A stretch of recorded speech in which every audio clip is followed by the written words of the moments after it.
Real estate সেক্টরের একটা অন্যতম কোম্পানি যার নাম হচ্ছে ওবেরয় রিয়েলিটি লিমিটেড। ওবেরয় রিয়েলিটির হচ্ছে কোয়ার্টার 3 রেজাল্ট আউট হয়ে গেছে। কোয়ার্টার 3 রেজাল্টের পারফরমেন্স কী টাইপের দিয়েছে ওবেরয় রিয়েলিটি, সেটাকে নিয়ে আমরা অ্যানালাইসিস করব। তার আগে আমরা কোম্পানিটার হচ্ছে চার্ট প্যাটার্নটাকে নিয়ে অ্যানালাইসিস করব। দেখব যে শেয়ার হোল্ডারদের কতটা রিটার্ন জেনারেট করেছে বা ওয়েলথ ক্রিয়েট করে দিয়েছে, সেটাকে নিয়ে আগে আমরা ফার্স্ট অ্যানালাইসিস করব। আফটার দ্যাট হচ্ছে আমরা কোম্পানিটার হচ্ছে কোয়ার্টার 3 রেজাল্টের পারফরমেন্স কী টাইপের দিয়েছে সেটাকে নিয়ে অ্যানালিসিস করব। তো কোম্পানিটা হচ্ছে এখন ট্রেড করছে 1306 টাকা 80 পয়সায় এখন ট্রেড করছে। আমরা যদি চলে যাই কোম্পানিটার মার্কেট ক্যাপিটালাইজ, তাহলে মার্কেট ক্যাপিটালাইজ হচ্ছে অ্যাপ্রক্স 47,000 কোটি টাকার মার্কেট ক্যাপিটালাইজ। অর্থাৎ এই কোম্পানিটাকে আমরা কিন্তু মিড ক্যাপ টাইপের কোম্পানি হিসাবে কিন্তু কনসিডার করতেই পারি। তো কোম্পানিটার একদিনের পারফরমেন্স দিয়েছে 5%-এর মতন নেগেটিভ রিটার্ন জেনারেট করেছে একদিনে। 5 দিনের পারফরমেন্স করেছে 14%-এর মতন নেগেটিভ রিটার্ন জেনারেট করেছে 5 দিনে। 1 মাসের পারফরমেন্স করেছে 7%-এর মতন নেগেটিভ রিটার্ন জেনারেট করেছে 1 মাসে। আমরা যদি চলে যাই 6 মাসে, 6 মাসে হচ্ছে 23%-এর মতন পজিটিভ রিটার্ন জেনারেট করেছে 6 মাসে। 1 জানুয়ারি থেকে পারফরমেন্স করেছে 10%-এর মতন নেগেটিভ রিটার্ন জেনারেট করেছে 1 জানুয়ারি থেকে। আমরা যদি চলে যাই 1 বছরে, তো 1 বছর হচ্ছে 62%-এর মতন কিন্তু পজিটিভ রিটার্ন জেনারেট করেছে 1 বছরে। তো ন্যাচারাল ব্যাপার, আমরা জানি যে শর্ট টার্মে সেভাবে ওয়েলথ ক্রিয়েট হয় না স্টক মার্কেট থেকে। যত লং খেলবেন স্টক মার্কেটে তত হচ্ছে ওয়েলথ ক্রিয়েট হয়। বাট এই কোম্পানিটা কিন্তু শর্ট টার্মে অর্থাৎ 1 বছরে কিন্তু একটা ডিসেন্ট টাইপের পারফরমেন্স করেছে। আমরা এইটুখানি বলতে পারি 62%-এর মতন পজিটিভ রিটার্ন জেনারেট করেছে। তো এখন দেখার বিষয়, কোম্পানিটা কি লং টার্মে ভালো পারফরমেন্স করেছে, লং টার্মে কি শেয়ার হোল্ডারদের ওয়েলথ ক্রিয়েট করে দিয়েছে, সেটাই কিন্তু এখন আমাদের দেখার বিষয়। তাহলে আমরা চলে যাচ্ছি কোম্পানিটার 5 বছরের চার্ট প্যাটার্নে। তাহলে 5 বছরের পারফরমেন্স করেছে কত, 186%-এর মতন পজিটিভ রিটার্ন জেনারেট করেছে 5 বছরে। তো 100% মানে ইনভেস্টমেন্ট ডবল। তো ইনভেস্টমেন্টকে আমরা এইটুখানি বলতে পারি 3 গুণের কিন্তু কাছাকাছি করে দিয়েছে 5 বছরে। তো 5 বছরে কিন্তু একটা ডিসেন্ট টাইপের পারফরমেন্স করেছে, আমরা এইটুখানি বলতেই পারি। তো ন্যাচারাল ব্যাপার, আমরা জানি যে রিয়েলিটি সেক্টর থেকে অর্থাৎ রিয়েল এস্টেট সেক্টর থেকে কিন্তু সেই অর্থে কিন্তু ওয়েলথ ক্রিয়েট কিন্তু পসিবল হয় না। এইটুখানি কিন্তু মাথায় রাখবেন। তার কারণটা কি, প্রচুর লোন নিয়ে কিন্তু এই সেক্টরে বিজনেস করতে হয়। বাট এই কোম্পানিটা এইটুখানি বলতে পারি রিয়েল এস্টেট সেক্টরের কোম্পানি হিসাবে কিন্তু একটা ভালো পারফরমেন্স করেছে 5 বছরে, আমরা এইটুখানি বলতেই পারি। তো এইবারে আমাদের চলে যাওয়ার বিষয় হচ্ছে ম্যাক্সিমাম চার্ট প্যাটার্ন।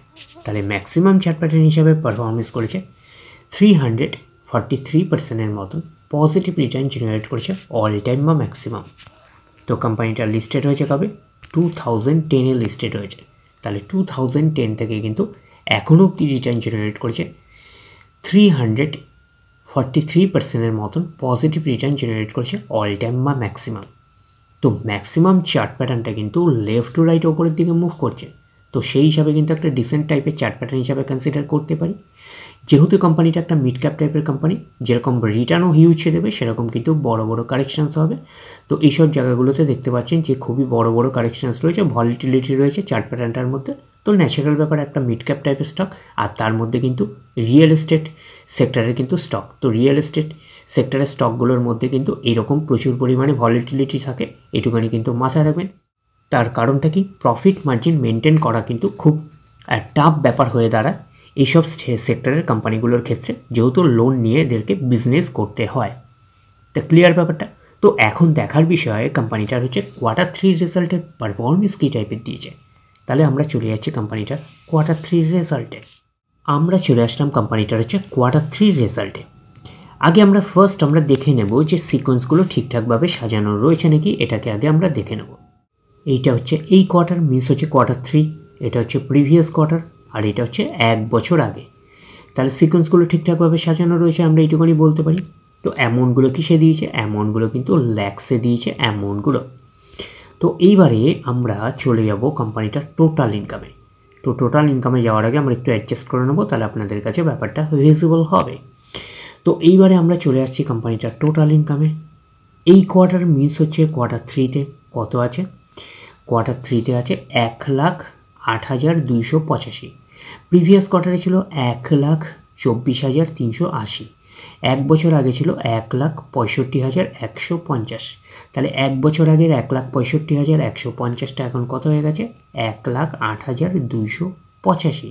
তাহলে আমরা বলবো ইয়ার অন ইয়ার বেসিস কিন্তু ম্যাসিভ ডাউন পারফরমেন্স করেছে টোটাল ইনকামে। প্রিভিয়াস কোয়ার্টারে ছিল কত?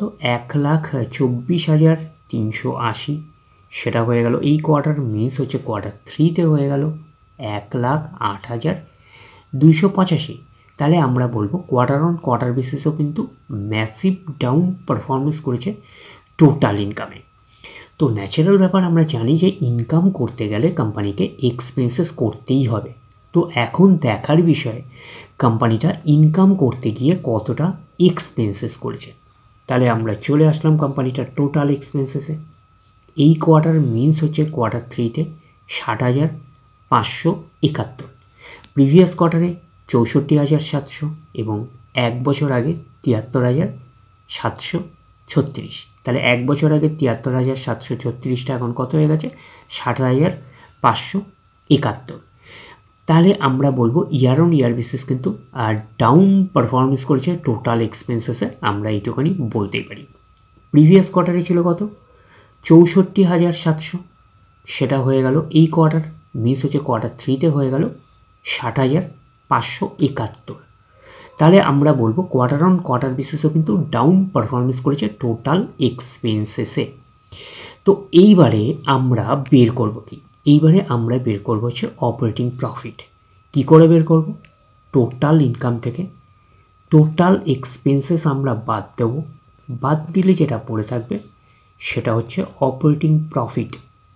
টোটাল ইনকামও পেয়ে গেছি, টোটাল এক্সপেন্সেসও পেয়ে গেছি, টোটাল ইনকাম থেকে টোটাল এক্সপেন্সেস বাদ দিলে পড়ে থাকছে অপারেটিং প্রফিট।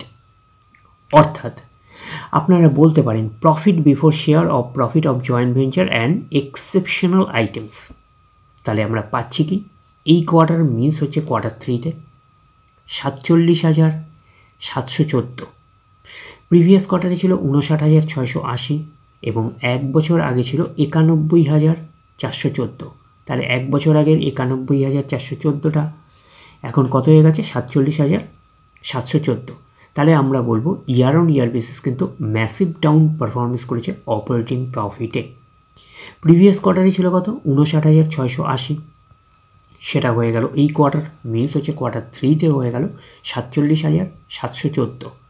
তাহলে আমরা বলবো কোয়ার্টার অন কোয়ার্টার বেসিসও কিন্তু ম্যাসিভ ডাউন পারফরমেন্স করেছে অপারেটিং প্রফিটে।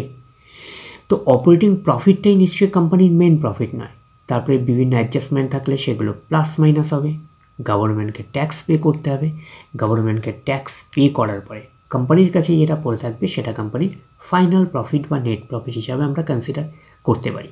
তাহলে কী পাচ্ছি? Net profit for the period, এটাই নেট প্রফিট, এটাকেই আমরা ফাইনাল প্রফিট বলতে পারি।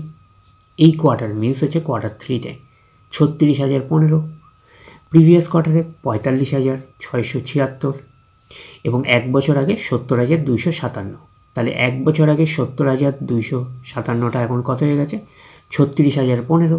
তাহলে আমরা বলবো ইয়ার অন ইয়ার বেসিস কিন্তু ম্যাসিভ ডাউন পারফরমেন্স করেছে নেট প্রফিটে। প্রিভিয়াস কোয়ার্টারে ছিল কত? 45,676, সেটা হয়ে গেল এই কোয়ার্টার, মিস হচ্ছে কোয়ার্টার থ্রিতে হয়ে গেল কত? 36,015। তাহলে আমরা বলবো কোয়ার্টার অন কোয়ার্টার বেসিসও কিন্তু ম্যাসিভ ডাউন পারফরমেন্স করেছে নেট প্রফিটে। তো এইবারে আমরা চলে যাব কোম্পানিটার হচ্ছে ইপিএসে, অর্থাৎ আর্নিং পার শেয়ারে। তাহলে আমরা চলে আসলাম কোম্পানিটার ইপিএসে, অর্থাৎ আর্নিং পার শেয়ারে। এই কোয়ার্টার মিস হচ্ছে কোয়ার্টার থ্রিতে 9.91, প্রিভিয়াস কোয়ার্টারে ছিল 12.56 এবং এক বছর আগে ছিল 19.32। তাহলে এক বছর আগের 19.32টা এখন কত হয়ে গেছে?